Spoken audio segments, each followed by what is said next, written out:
SafetyFM.com with Jay Allen. Changing safety cultures, one broadcast and one podcast at a time.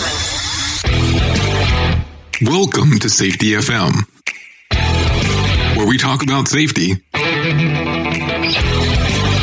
that's truly inspired by you.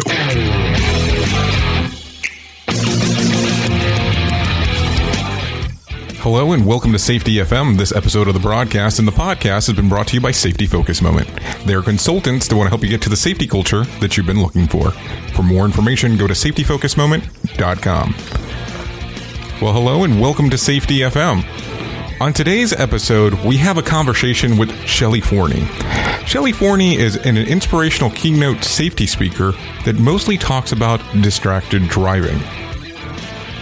Her story on how she became an inspirational speaker is much different than the one that most people have.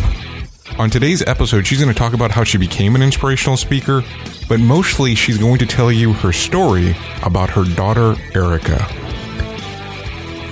Enjoy today's interview here on Safety FM. Safety FM. Changing safety cultures, one broadcast and one podcast at a time. Well, hello and welcome to Safety FM. Today we have Shelley Forney on the actual phone. I'll tell you that I was going through LinkedIn and I had noticed that Shelley Forney was an inspirational keynote safety speaker about distracted driving. And I have reached out to you and thank you for coming on here onto Safety FM. And when I found your stuff on LinkedIn, I was encouraged by your story, and I was just, I was at the moment where I was like, I have to have you on, and I want you to come in and talk to our audience about the story. And thanks once again for actually coming on to Safety FM. How are you today? I'm doing great. It's my pleasure to be here today. Thanks for inviting me. Well, Shelley, I have to tell you, when I went through the whole thing, it was so moving, I don't even know where to start. So I guess I would ask you, normally, how do you start this conversation about distracted driving with most people? You know, the thing that I get from people when they meet me and they ask me how many kids I have, I say, well, I have 3. And of course they say, you know, what ages are they? And I will tell my age of my kids presently. My oldest daughter, Jessica, she's 21. My middle daughter got her angel wings when she was 9 years old, and she would have been 19 presently. And my youngest is 13 years old. And when I say that, I get, you know, very mixed reactions from people. Either they're like, oh my gosh, what happened? Tell me. Or they'll be like, this is uncomfortable. I don't know if I really want to hear the story. You know, people aren't supposed to lose their children, and we weren't either. It was an unfortunate circumstance. When I get the opportunity to tell people my story, I take advantage of it because it's an opportunity to educate them about something that people don't realize has actually become an epidemic, which is cell phone distracted driving. I continue on with telling our story. And if you would like, I will go right into saying exactly what happened and how I came to be the speaker that I am today. Well, Shelley, yeah, that sounds good, and I know that it's a very painful story in regards of what I've seen and what I've read. But I apologize for asking you to share the story, but I think that it's a very informative story and a very important story for people to understand. You don't need to apologize. And likely I will cry because I always do. This is my child I'm talking about. You know, Jay, I actually tell our story probably 6-7 times a week. If it's not speaking, it's through people that I meet. I take advantage of those opportunities, like I said, because we aren't supposed to lose our kids, and I want people to know why Erica lost her life. So I'm going to go ahead and tell you the story. It was November 25th. It was a beautiful Wednesday in 2008, and Erica was in 4th grade. We had an elementary school that just opened at the end of our neighborhood, which was about 4 blocks south of our home here in Fort Collins, where I live. And Erica was just starting 4th grade that year. And so we went ahead and enrolled her since it was a brand new school. And she was having a great time, 9 years old, and headed to school. It was the last day before Thanksgiving break. It was a beautiful, warm Wednesday. It was the 25th of November. She went to school, had a fantastic day, hopped on her bicycle to head home, and her friend saw her and stopped her. Her friend Sophie saw her and said, "Hey, I want to walk home with you." So they proceeded to walk about half of the 2 blocks, and Erica finally said to Sophie, I'm going to ride my bike the rest of the way. So she took off, and she was in the bike lane heading towards traffic. I'd always taught her you need to ride against traffic. On the other side of the road, so you're going the same direction as traffic, the same direction. But because she was on the other side talking to her friend, she wasn't going with the flow of traffic. So as she headed home, traffic was coming towards her as she was in the bike lane. And my neighbor saw her from across the street and stopped her. His name is Kevin. He was walking his daughter home. And since Thanksgiving was a couple days later, of course, he's like, "Happy Thanksgiving, Erica." And on Kevin went. As he turned to go down the hill towards his home, he heard a large crash happen behind him and turned around to see that Erica had been struck. Come to find out, it was a neighbor that we did not know who was driving towards her on Avondale Road, was the name of the road she was on. Erica was 15 pedals on her bicycle from my front door. When this neighbor, she was not a young driver. She was 36 years old, and she had a boy and a girl, 1 and 2 year old. She was a full-time physical therapist. She just lived a couple blocks south of us on that road.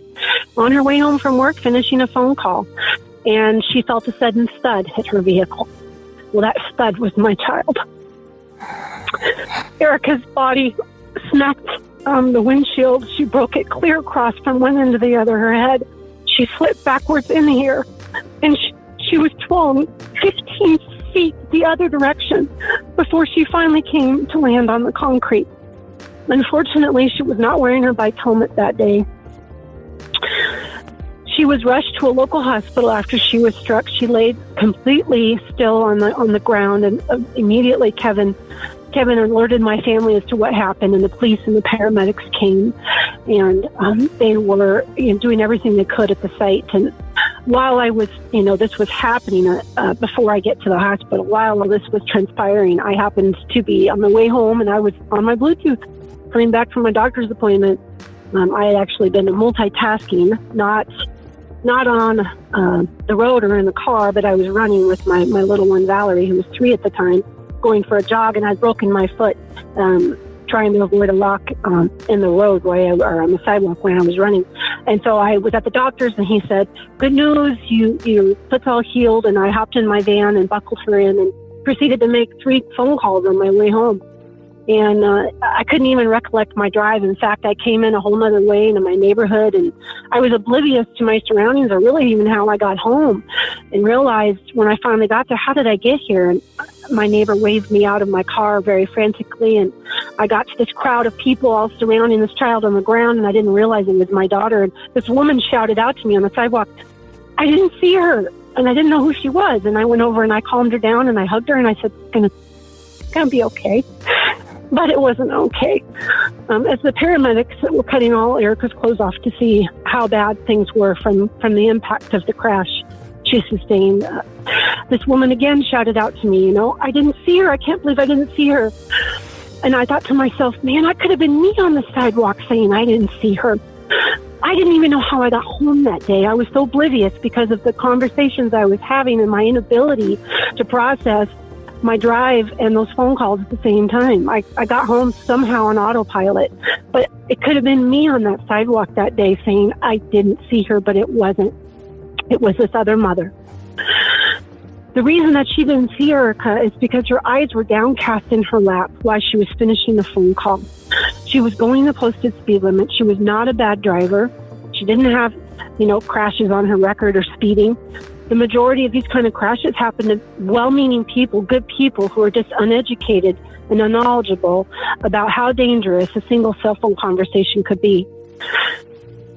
So my daughter was rushed to the local hospital where 6 doctors, after 45 minutes, weren't able to do anything to help her. I was kept in another room waiting for an update. Finally, when I found her nearly an hour later, all these doctors were shaking their heads at me and said, "We can't help her here." We need a flight for life for the Children's Hospital down in Denver. My husband was brought by a neighbor at that moment, and we were not able to ride with her in the helicopter, of course, because there's no room for anyone but the paramedics and the patients. And as our neighbor drove us to Children's Hospital in Denver, about an hour and a half away, we called family and friends to tell them what had happened. 2 days we spent at Children's Hospital, and there was absolutely nothing they could do. My daughter died on Thanksgiving Day. The day you're supposed to be grateful for all that you have and being appreciative for the life you have. We had to take a death test on our beautiful 9-year-old child. This was all from a 100% preventable car crash by a neighbor who simply did not realize that choice that she made that day to make a phone call would potentially be dangerous, much less take anyone's life. A severe brain injury was the reason that Erica died. We had to bury her. 2 days later, this beautiful child who had her whole future in front of her was absolutely snagged from under her. There was nothing that she could have done differently. We were told by the police investigator that even if she had had a helmet on her head, he said it would not have saved her. In fact, he said she would have needed a motorcycle helmet buckled, and it would have come off from the impact and pressure that her body and her head was sustained at any kind of a crash over 10 miles an hour. That motorcycle helmet would have come off. He said that cell phone conversation was the sole reason that we lost her that day. Losing our child absolutely flipped our world upside down. I had an opportunity about 4 months later to start advocating within the state of Colorado for a cell phone law. We had none at the time. In 2009, that is how I started speaking, and I went down to the Capitol because there was a senator who was trying to get a law passed, and she heard my story because it was all over the news, and said, "Shelley, are you willing to share your story?" And I said, if that's what it's going to take to help get something put in place, of course. And I testified 5 times in 3 months to try to get a law put in place. And that was the beginning of when I started advocating for distracted driving awareness as a result of losing my beautiful child. Shelley, I'm so sorry, and I can still hear the pain in your voice. I mean, so many years later, and I'm so lost for words. I know that this is something that one never recoups from, and it's just mind-boggling just thinking about this, the phone call aspect, and this is not even texting, and then the distraction that was caused at that time. Yeah, she was finishing a phone call, and everybody assumed she was texting, and texting wasn't as big back then. Now it's the foremost reason for cell phone related crashes is it's people are texting, or they're surfing the web, or they're watching YouTube or Netflix. I just read that today on LinkedIn and just blew my mind. It's mind-boggling that people think they can watch TV on their phone in some capacity while they're driving down the road. Driving is a privilege, and I think there's been a loss of that priority anymore. It's become very self-centered. The focus is not about everybody around them, and the priority of keeping everybody safe. It's people going, well, I've been driving for so long, I can multitask, I can do this. It's heartbreaking. It's absolutely heartbreaking. There'll be 20 people that are going to die today specifically because of a cell phone related crash. If it was either them, the cause, they were their own cause of their death, or a driver causing someone else's. 20 funerals, 20 lives devastated, 20 families today going, what now? So, my loved one is gone, my best friend is gone. Once those 3 seconds passes, because that's all it took for her to drift into the bike lane. This driver drifted into the bike lane before she felt a thud. She drifted off the road 10 feet into the bike lane, and she wasn't even speeding. She was going 25. But that's all it takes is 2 or 3 seconds of not realizing what direction your car is going and what speed you're going to cross the middle line, to go into the bike lane, to not see the kid in the road with the ball.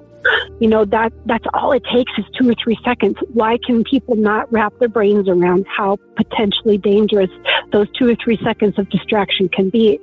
Is mind-boggling to me. And I have to tell you, I deal with a lot of people in the transportation industry, and they actually have to use one point of contact to be able to make a phone call or answer a phone call. So just even listening to this, even that in itself is a distraction. So what is your general belief in regards to people taking phone calls even with a Bluetooth, or using, the features that are available in cars now, such as CarPlays and things to that extent? You bet. So what has become the new problem in vehicles is the infotainment systems. And that's when you turn your car on and you look to the right, there's an LCD screen, and it lights up and has various different options. It has Sirius radio, it has possibly a internet browser button, it has GPS, it has what else? Lots of options. Voice to text feature or a texting feature. A voice to text is they're trying to eliminate the driver from texting, and so they have a new feature called voice to text, where the driver speaks the message they want to say and who it's supposed to go to, and then the system will send that message to that person. The problem is it's technology, and technology is flawed. And the technology that is being put in these cars as time is progressing, it's getting better, but it's not to the point where it's safe for drivers to use those type of features. And if you look at the National Safety Council's website, nsc.org, they have phenomenal information about distracted driving. They have pull-down tabs after pull-down tabs talking about all of the statistics they have gathered and updated information, as well as the AAA Foundation, as well as DOT. There's so many options out there to get information, updated statistics showing how unsafe the voice to text feature is. It is causing drivers, it's producing the wrong message is what's happening, because it's not getting the messages correct. You see what I'm saying? And because of that, it's causing the drivers to take their eye off the road and fix their eye on this LCD screen to try to fix it. They're not going to be able to look at their screen to fix the message errors and drive safely at the same time. It's physically impossible for your eyes to look at both at the same time. We have one set of eyes. You're either going to choose to look at that screen and fix whatever's going on with it, or you're going to choose to look out the road where you're driving and what you're doing. That's the problem. That's the problem it's causing, is infotainment systems are drawing the driver's attention off the roadway and onto those systems so that they can do whatever it is they're wanting to do, fix message errors from text messages they're trying to send, choose their music option, respond to an email. People are doing all these things on these screens that are inside of their vehicles. They are not a safe option. To me, what I encourage people to do is I say, if you have one of these types of infotainment systems in your vehicle, I encourage you to disable some of those features. Disable the Bluetooth. It is not a safe option. There's so much information out there and so many cognitive neuroscientists doing studies on people showing that the Bluetooth distracts your brain so much so that 53% of your driving environment is not visible, even though you're looking through your windshield, in your rear view mirrors, your side mirrors. Your brain cannot process all this incoming information of your driving environment and that conversation at the same time. This is what I teach people in my presentations. I teach them about the infotainment systems, about the Bluetooth, and how it is not a safe option. There's two industries who want you to believe that it is. The first one is cell phone industry. They want you to buy their products in their phones. The second industry who wants you to believe it's a safe option is the automobile industry. Now, I cannot say that for all manufacturers. Obviously, there are some manufacturers that see that this is a dangerous option and do not encourage that in their vehicles. They do not build those options into their vehicles. That's something people would just have to look up the manufacturers to find that out. Who has those features in their vehicles and who doesn't. But you can also disable them. It's a very easy thing to do. That's what I was going to ask you. I know that some phone manufacturers now have the option on the phone where you can actually, the moment that the phone actually tells that you're moving inside of a vehicle, it disables phone calls and being able to do most of the features, but it's something that you have to be able to turn on and off. I know a while back they had an application that you could put on the phones to do that. What is your general consensus when it comes to that? So you are exactly correct. I got a new phone this last December, and it's a Samsung, and it came with that. And it's a feature that you can shut off if you choose to, but it actually will be selected unless you select to turn it off. And it does tell drivers that I'm driving. So if they try to call me, automatically, or they try to text me, it sends them a message. If they try to call me, it automatically sends them a message saying that this driver is driving right now, and they'll try them back later. So Obviously, I am a heavy proponent for encouraging that type of choice every single time. I mean, if people want an app, they're out there. There are so many great applications. A lot of them are free or next to nothing, $5 or $10 a month. I'm researching some cell phone products right now. One that I would encourage people to look into is called Cell Control. It's CEL and the word control, Cell Control. It is a product you put in your car. There's a monthly fee, and it does so much more than just block the calls. It also gives a report of your speed, your distance, where you're going, you're stopping, it tracks every single ride, and it's a great thing for people who have a trucking company or have a lot of drivers. But there's so many great products out there that I would highly encourage people, if that's something that they think they need and they want, go for it. If you want to go the free route, here's such a simple thing to do. Turn your phone off, mute it, put it where you can't be tempted by the chime of a text coming in, the chime of a call coming in. We actually have an endorphin release when we hear that text or that call come in, because that means we're needed, we're wanted. And there's nothing wrong with that, but not in the car. I always try to tell people, the best possible thing you can do, put a picture of the people you care about, what you care about in life, put a small picture somewhere in your car. And when you go to turn that key on, have that picture where it's visible and catches your eye, because you go, okay, car on, phone off, because of these people, because of the life that I live and what I love. That's more important to me. They're more important to me than a phone call or a text that is absolutely unnecessary when you're driving. Change your outgoing voicemail. If you call me and I don't answer my phone, you're going to hear, "Hi, you've reached Shelley. I'm either driving or I'm unavailable." Take advantage of your voicemail. You can always pull off the road, park, and take a call and talk while you like. But when that car's on, that phone needs to be off. Now, do you see that this is becoming more and more of an ongoing problem? I know that they're putting, like you said, though, in infotainment systems inside of there. But do you see that more people are still getting a hold of a cell phone and using it behind the wheel? Or do you feel that a lot of these people that are pushing having like a designated texter or phone call answerer if you have a passenger in the car are really using that? Or you don't believe that that's a method that really works? So there's two distractions that are happening. The infotainment system is one, because well-meaning people, I was no different than anyone else. The day my daughter's crash happened, I was on my phone because I used it often. I had a Bluetooth, and it caused me to be so distracted I didn't even realize how I got into my neighborhood that day. I came in a long way, a back way, and it didn't even dawn on me until I was already on my street. Point being, I was no different than anybody else. I thought it was a safe option because society told me it was. So Bluetooth is a huge distraction. So yes, people are still using Bluetooth because, society keeps telling us, well, you need to have two hands on the wheel. Of course you do.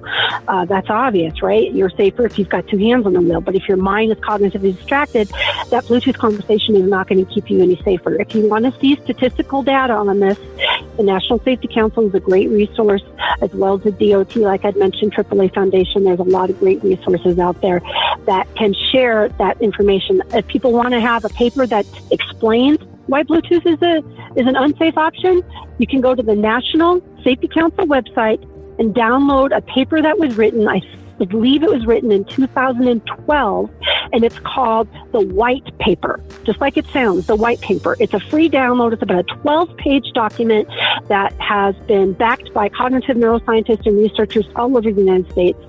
So there's many different resource information provided in that document, but that'll explain what happens to our brain when we try to use that Bluetooth and drive at the same time. We are cognitively distracted by the conversation and lose over 53% of what we're supposed to be seeing because we do not multitask, we toggle task. Your brain has to choose between the driving and the conversation. It cannot it cannot go back, it cannot multitask and do them at the same time. It has to toggle task and choose between the two tasks.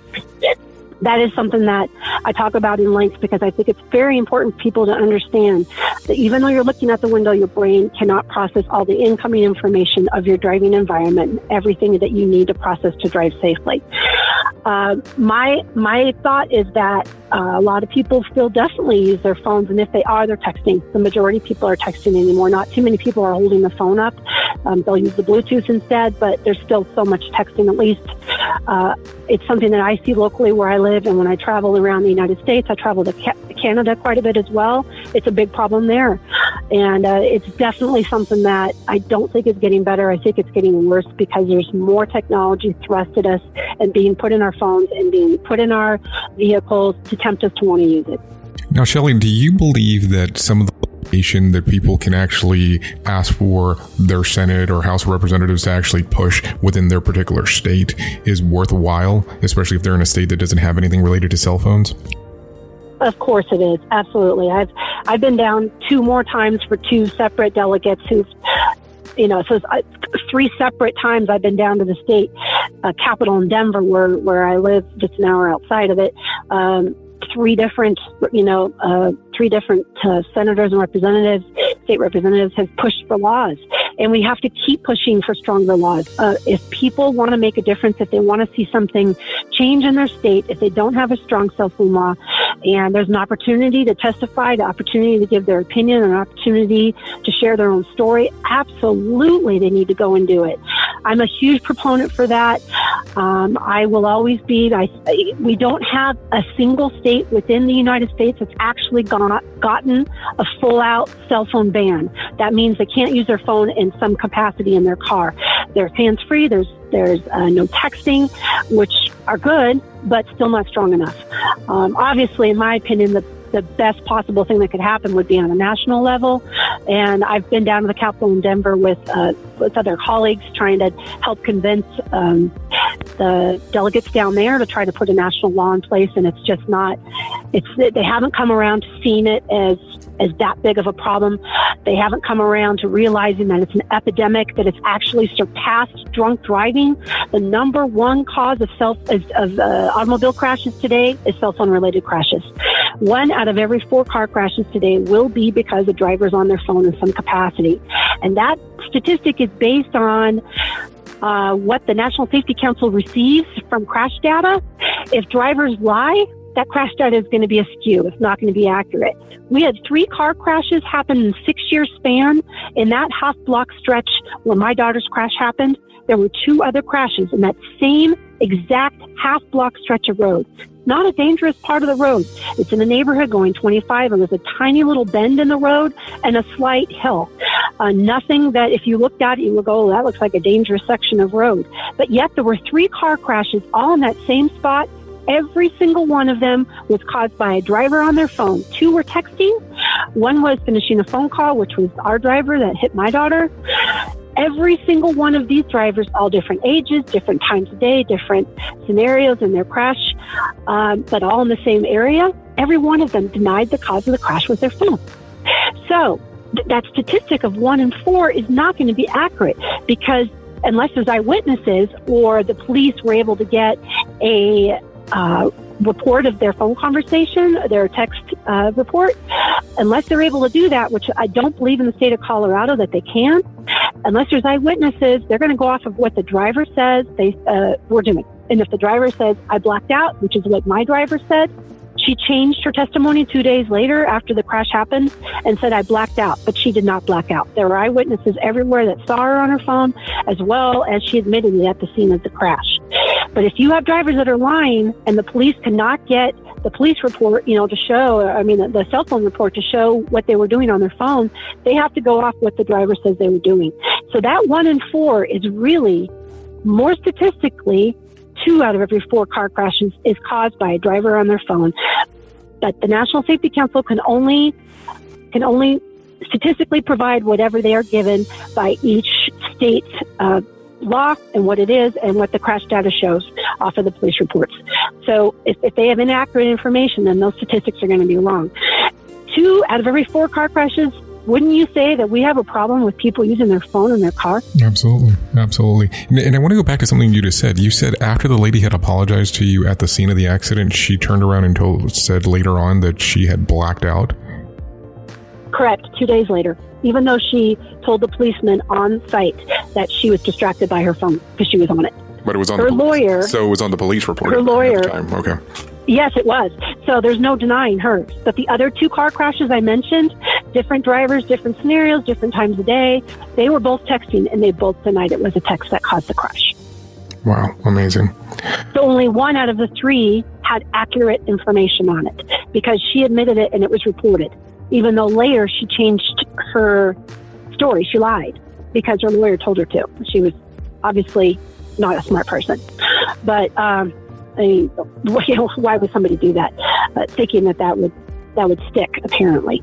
Right. But the statistical data is inaccurate.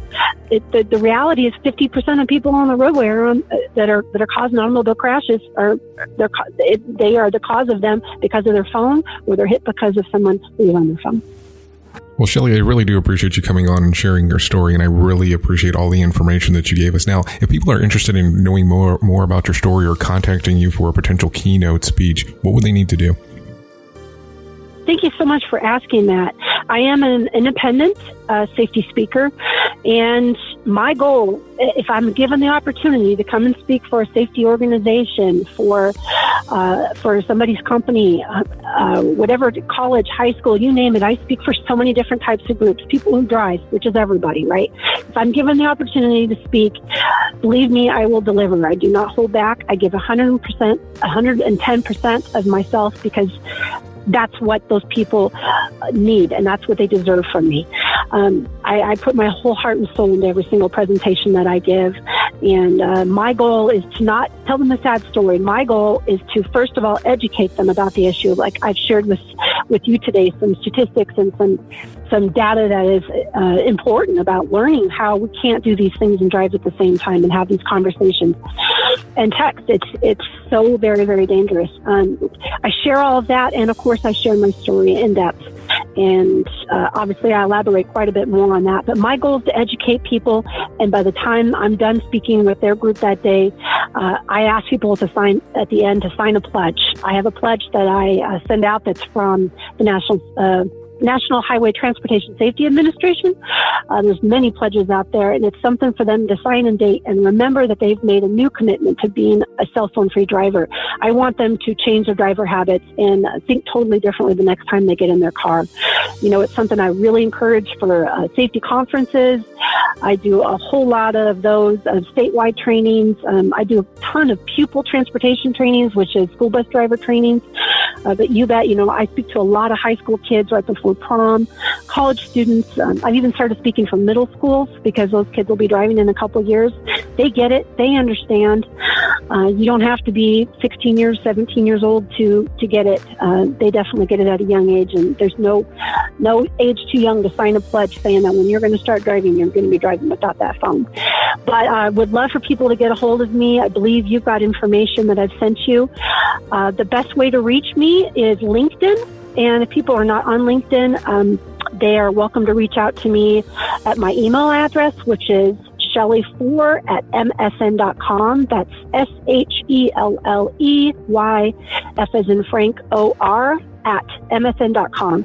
LinkedIn is my best source for communicating with people. I'm on Facebook as well. Facebook is another way you can reach me. And I believe you've got some information that is available to people through the podcast and your connections there.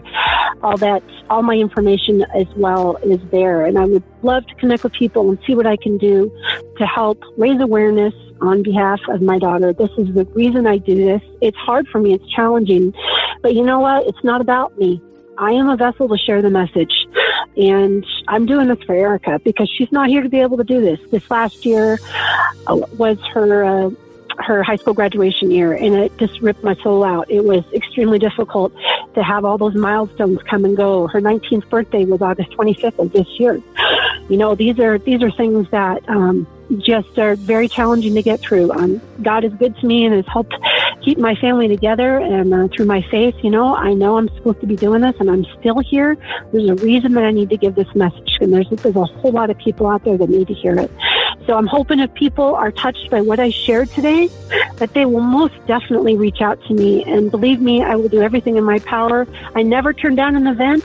I do charge for my time to travel and speak, but I don't charge much. In the world of speaking, I'm a pretty darn inexpensive speaker, because to me, it's not about the money. It is about the message. So I just encourage people to reach out to me. You're welcome to call me as well. I believe my number should be available, and through the information I provided you. And I would love to get in touch with people and see what I could do to save lives through education and through this presentation. Well, Shelley, I really do appreciate you sharing Erica's story. And what we'll do is we'll actually post it on safetyfm.com under the portion of the website that has all of our guests that do come on, and we'll list it on there. And I really do appreciate you coming on today here on Safety FM. Gosh, it's been such a pleasure. Thank you for allowing me to share my heart with you. And for so many that are listening, I really do hope that people realize that, that whole statistic, it's never going to happen to me. Hi, I'm a statistic. And that's what I tell people when I'm standing right in front of them. If you need to see a face, if you need to see how this can change someone's life, it's absolutely changed mine. And thankfully, like I said, my family and us, we're still together. I've been with my husband 27 years. I have 2 other daughters that need me, want me, and I need to continue sharing this message. There's a reason that I'm doing this, and it needs to be shared as often as the opportunities are there. I take them. Life's too short. I certainly know that on behalf of my child. So thanks again. I really do feel very honored that you asked me to come on today, and I'm excited to see who's going to reach out to me and how we can make a difference and save some lives in Erica's name. The views and opinions expressed on this podcast are those of the host and its guest and do not necessarily reflect the official policy or position of the company. Examples of analysis discussed within this podcast are only examples. They should not be utilized in the real world as the only solution available, as they are based only on very limited and dated open source information. Assumptions made within this analysis are not reflective of the position of the company. No part of this podcast may be reproduced, stored in a retrieval system, or transmitted in any form or by any means, mechanical, electronic, recording, or otherwise, without prior written permission of the creator of the podcast, Jay Allen. Join the fun on social media and find us on Facebook at Safety FM.